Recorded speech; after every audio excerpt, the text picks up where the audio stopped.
Hey everyone, today I've got your Dunkirk movie review. Based on the heroic true story from the front lines at Dunkirk, soldiers fight for survival.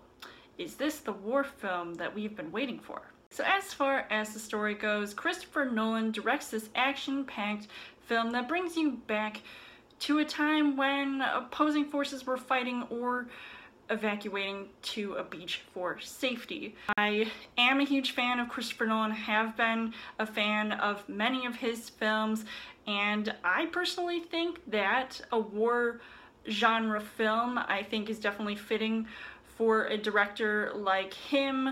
I think he did a good job with how he was setting up this film and wanting to tell this story, because it is a very important story, one that maybe I wasn't too familiar with in the beginning until I saw this film and I got to learn more of what exactly went on in this one period of time.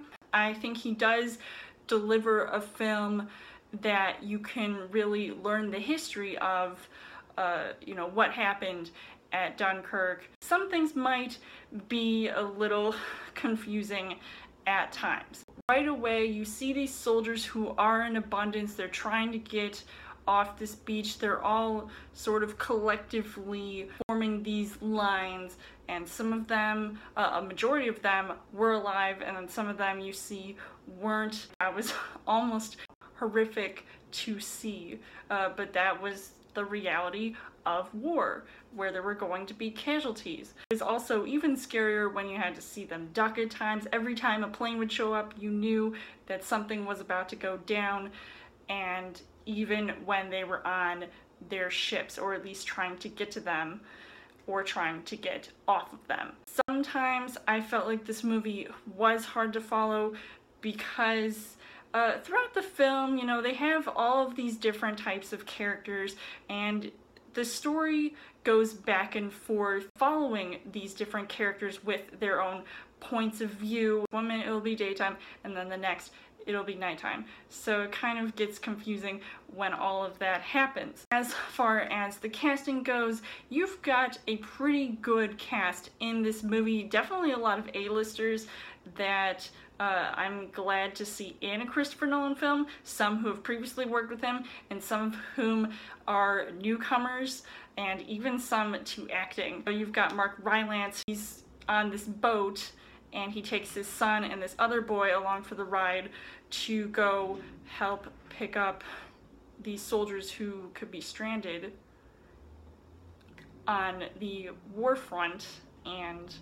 I really liked seeing him in this movie, even though sometimes he felt very defeated against some of these other characters. You've got Cillian Murphy, who is someone who you kind of don't want to trust, but then you also feel sorry for him all at the same time, and he comes in contact with Mark Rylance's character, so I like to see him here as well. You've got Harry Styles, who, if you are a One Direction fan, it was really cool to see him prepare himself for this role. He had to cut off all of his hair, and he had to go full commitment as a soldier, and although I feel like he doesn't have as much screen time, I think it was just really cool to see him actually pull off his role. So I think he did at least a decent performance. Tom Hardy, who plays a pilot who you see a lot in the air. He's a great actor, and it's very believable, and he's very,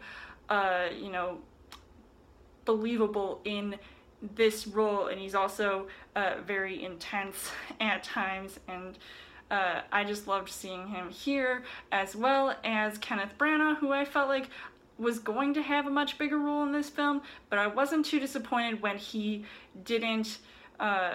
But I'm at least glad that I got to see him portray this sort of captain character, and he definitely pulls it off.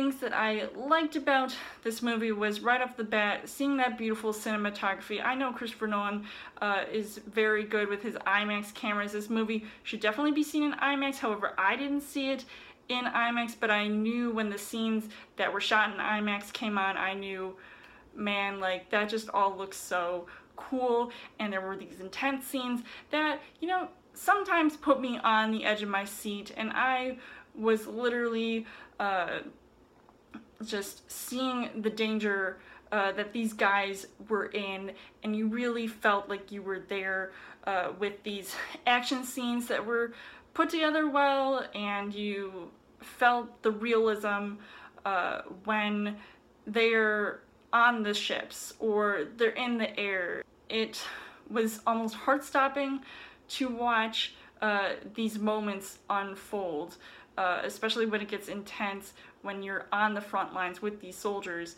and you know, sometimes they can be caught in a crossfire or ambushed, and it just gets terrifying. But unfortunately, the things that I didn't really like about this film was that while some parts of the movie were fast-paced, I couldn't help but feel like there were a couple scenarios that were constantly being played out over and over again in repetition, and I felt like I couldn't see any results coming from that, which is why I felt like they just kept on constantly doing the same things over and over again, so it made the film feel a little bit slow and dragged out, and I was really surprised because I had no idea that this was an over 2-hour long film, and that's what made it so fast-paced. That's what made it go by so fast, because of all of the other scenes. But then without those scenes, this movie dragged on. Overall, I thought that this movie, you know, it wasn't disappointing to me, but I was slightly disappointed in the fact that it's not one of my favorite Christopher Nolan films out there, unlike his Batman films. It was exactly what I expected it to be.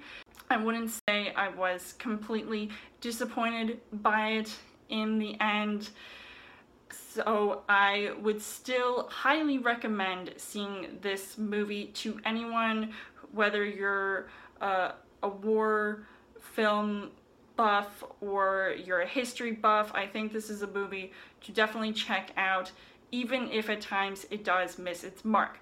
So I would give this 4 hearts on the heart rate scale.